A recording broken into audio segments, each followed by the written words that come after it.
என்ன பண்றீங்க?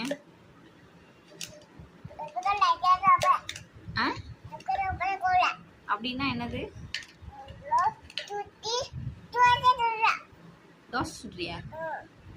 தோசை இப்படியே சுடுவாங்க. தோசை எப்படி சுடுவாங்க? மாவு கிண்டுறீங்களா? மறுபடியும் பண்ணி காட்டுங்க. கொஞ்சம் பண்ணி காட்டுங்கண்ணே, எப்படி பண்ணுவீங்க? இது என்னது? இந்த டிஷ் பேர் என்னது?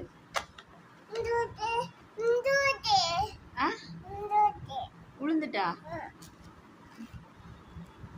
என்ன தோசை பண்றேன்னு சொன்னீங்க, வேற ஏதோ பண்ணிட்டு இருக்கீங்க? கஞ்சியா? ஓ, கஞ்சி தான் உங்களுக்கு தெரியுமா? உங்க அம்மா என்ன தருவாங்க உங்களுக்கு? பால் தர மாட்டாங்களா? கஞ்சி தான் தருவாங்களா? சோறு, தோசை, இட்லி